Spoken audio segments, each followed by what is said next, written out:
Why would I buy a second-hand C70 over a brand new FX3? This video isn't going to be hating on the FX3, I think it's an amazing camera, but I clearly thought this took the edge for my video production company, and I want to explain some reasons why I chose this one. One of the biggest reasons is because it's got built-in ND filters, and if you're not using a camera with built-in ND filters nowadays, then quite frankly, you're doing it all wrong, because it is such a game changer, just through like the workflow of our production company, and having the ability to go from light to dark quickly, or changing environments and just popping on an ND filter to really give you that element of depth of field. I used to hate screwing on ND filters onto old camera lenses because one, I was always worried about dust. You're introducing more glass between the image and the sensor, which ultimately could damage your image quality. I always used to get that dreaded X thing on the variable ND filters. So just having cameras that have it built in is a huge game changer and allows you to do a much better job. For me, Canon have really helped bridge that gap into the cinema line and more in line with our other production cameras that we have inside our company. I mean, the fact that it allows you to use shutter angle is just, again, such an easy thing I would feel to add in, and it makes your workflow just easier as well. You don't have to constantly be updating your shutter speed when you're changing frame rates and things like that. You can just set the shutter angle and then it's all done automatically. And that's something that our other production cameras have built in, and it just makes life generally a lot easier. So I don't know why Sony decided to not include that as a subtlety for the FX3. Pretty much all of our mics, apart from our lav mics, all use phantom power or XLR ports as well. And for me, even though this has got mini XLR built into the camera, so you still need to buy an adapter, it still makes it more easy to use and more compact. With the FX3, we had to put the top handle thing on, and then you have to have a big lead plugged into that. And it just felt a bit more like a camera that wasn't made to be a production camera, where you then needed to add more things onto it to plug other things into it, whereas this is just more small and compact. And for me, most things are run and gun. I'm going to mainly be using this camera for YouTube and some really cool ideas that we've got in the pipeline, so we wanted something that was going to be versatile, and I felt like that was another contributing factor to why we chose this camera in the first place. Now, one of the things that I was most gutted about, and I was about to buy the FX3, but at the last minute, and through reasons that I'll explain throughout this video, I decided to obviously go for the C70, was I really liked the idea of the S-Cine tone that the FX3 has and Sony have released. I think that that is being created to speed up workflow, and it gives you an image that you can pretty much use with very little color grading out of the camera, which means when you're doing fast turnaround videos, there's less input needed on the other end. Now, I don't actually know, because I haven't used S-Cine tone, how good it is compared to shooting in log or raw, but that was something for me that I was really excited about, that prospect. However, with the C70, you can create your own LUT and bake it into the image. So if you're in a controlled environment like we are here shooting YouTube videos, we can bake that into the camera when we're recording, and it means that the footage is already graded and we're gonna have to do very minimal work to it. So it kind of gives us the same effect, maybe not great all round. And for me, it just wasn't a huge or a big enough deal breaker to buy the FX3. The FX3 also benefits from IBIS, which is in-body image stabilizer. So what happens is the sensor actually moves around to stabilize the image, giving you a really good result. And examples that I've seen from other YouTubers and comparisons have been really good. But how often do you not have a camera on a gimbal when you're doing purposeful walk-in shots or where you're moving around a lot? Of course, there's going to be some elements where that's more important, but I didn't feel like it was a big enough driving factor. And although I think that's really exciting and something that Sony are doing really well, I just didn't see it for my needs being a huge necessity, which again is why I thought, well, image stabilization tends to be pretty good in the cameras anyway. Also, some lenses have it built in. And I think for me, having it in the gimbal most of the time and a little bit of a tweak in editing, you're going to get a great image result anyway. I'm going to have to hold my hands up. I don't always know the latest tech, because I feel like in my production company, I am looking at it from the business side and business growth, and I employ a team of creatives who are amazingly good at their job, and I lean on to them to tell me what the latest things are or what we need to invest in, and whether or not that will have an impact on our bottom line or our clients' work at the end of the day. But inevitably, I find myself in a position when we're investing in new camera equipment, looking on YouTube, looking at countless creators on like what's best, and you can go down this rabbit hole forever. And something that people always seem to talk about as a huge selling point is the camera's ability to have RAW. Now, I know that with the FX3, you could only record RAW externally. Now, with a recent update to the C70, I say recent, it's probably been out for a while, but you can record 4K RAW light. And I think for us, that's something that we're really excited to test out and see just how good that is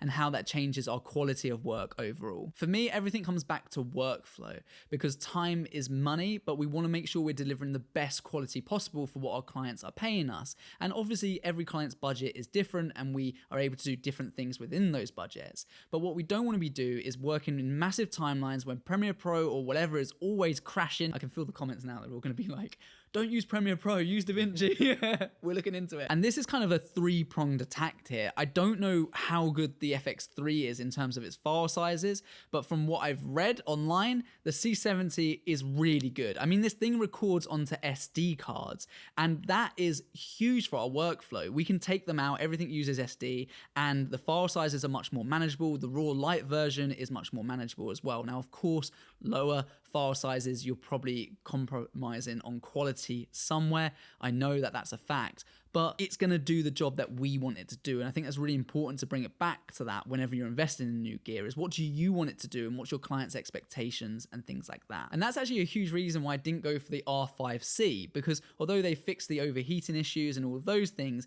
it only records 8K RAW.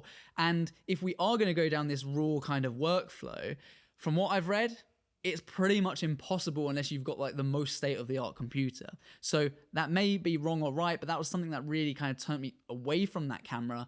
And also, I've heard the battery life on it is terrible. Despite it being a very, very good camera, I think it gets great reviews in terms of image quality, but for me, it just didn't tick those boxes when it came to workflow, good battery life, easy management in terms of file sizes, because we're backing this stuff up to servers and things as well. That costs a lot of money too. And while I mentioned batteries, I've got an A7S up here. We had to have like at least 9 or 10 batteries for the thing to get through like half a day of filming. I hope Sony have fixed that problem, but from what I've seen from other creators, perhaps they still need to work on that overall battery life.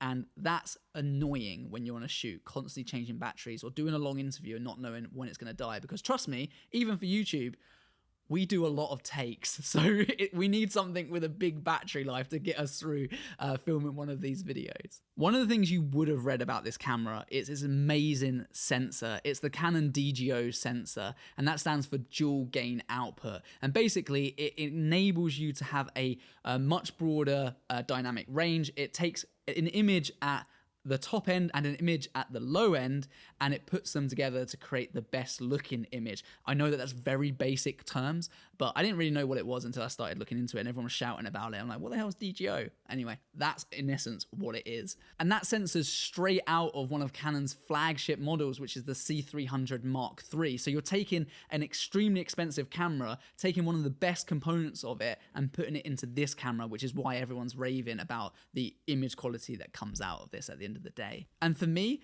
that kind of prestige and positioning really had a big influence over me, because when you look online, it's the C70 versus the FX6 versus the Red Komodo.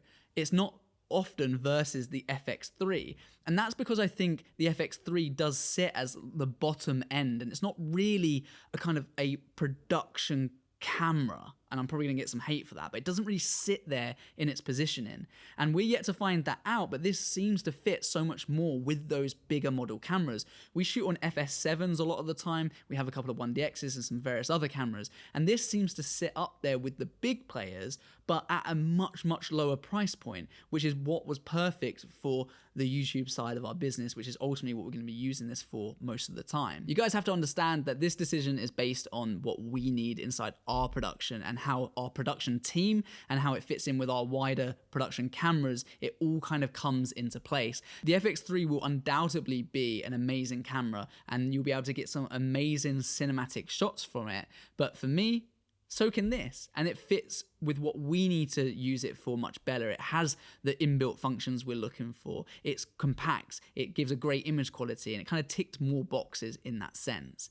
Now, the sensor size is a Super 35. Most of our cameras have a Super 35, so we're used to shooting on that. And the Sony has got a full frame. So if you're looking for that kind of wider image, then the Sony definitely wins in that area. But with this, you can buy 2 adapters, and this leads me on to kind of older lenses. So we're going to buy 2 adapters for this. We'll buy the straightforward adapter that allows us to use our existing Canon EF lenses on here. That won't have anything to do with the image size. It will still be shot through Super 35. However, we'll also buy a speed booster or a focal reducer, which will allow us to use lenses, and it will give them a 0.71 times wider view. I think it's like that from the top of my head, which basically makes it closer to full frame as well if you're really looking for that kind of look and feel. But for us, again, it's just not necessary for most of the stuff. We shoot on 35 with our other cameras, so this was not a problem for us and wasn't a deciding factor in full frame versus Super 35.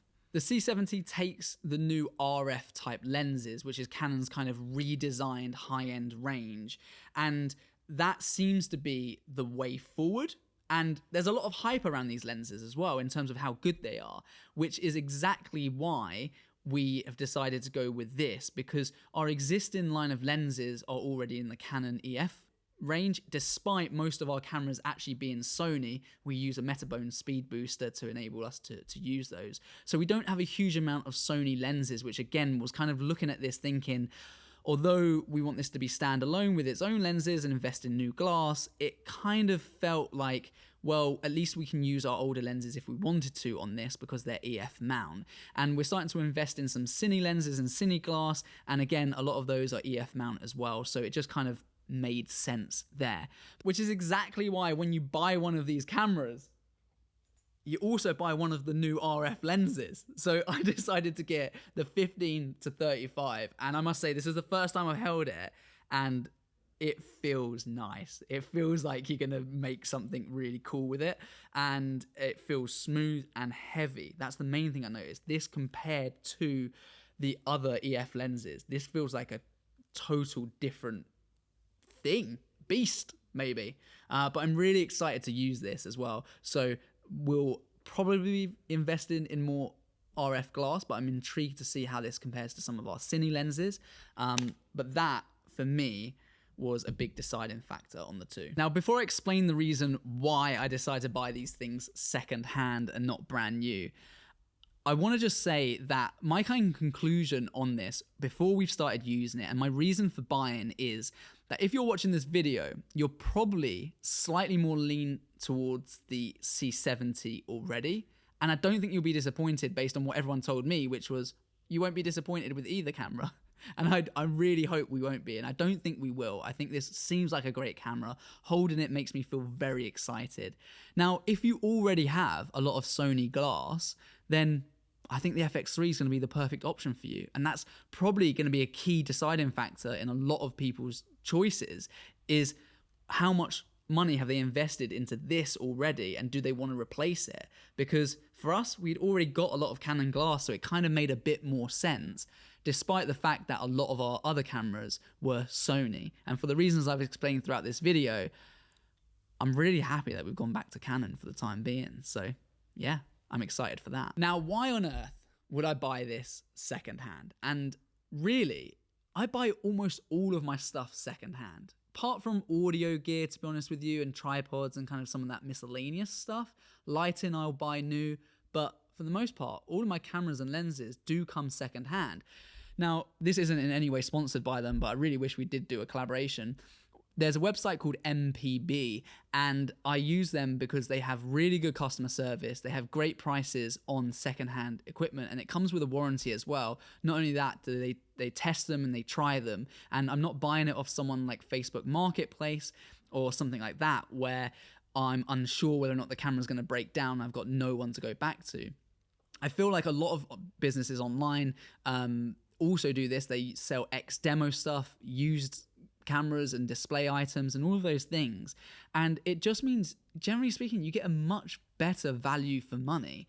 And, you know, we're able to save a lot of money on these cameras and lenses, which means we can buy more of them, which is more important for our production company, because if there's nothing wrong with it and there's nothing damaged and it comes with some kind of warranty, you're taking very little risk. So for me, it seems more like a no-brainer, and we can buy more stuff, which enables us to do a better job because we've got more specific lenses for the right job, and we're not just using one thing because we spent all of our money in that one area. So I think being smart about it, buying secondhand, personally think there's nothing wrong with it. I try not to buy things new because normally there's loads and loads of hype, and then the new things come out and they're like, oh, it overheats, or there's a problem with this or whatever. So I generally let people do that testing for me first, find out what's good, look at what works for our production company, and then see what bargains we can get online. Investing in cameras and equipment really depends on how much money you've got to spend to start with. So if you want to find out what the best equipment is for you within a range of budgets, then take a look at this video. I break down what you can buy within each set budget allowance and how I'd spend my money if I was starting a production company all over again. So take a look at that video if you're in the market for buying some more equipment for your video production company.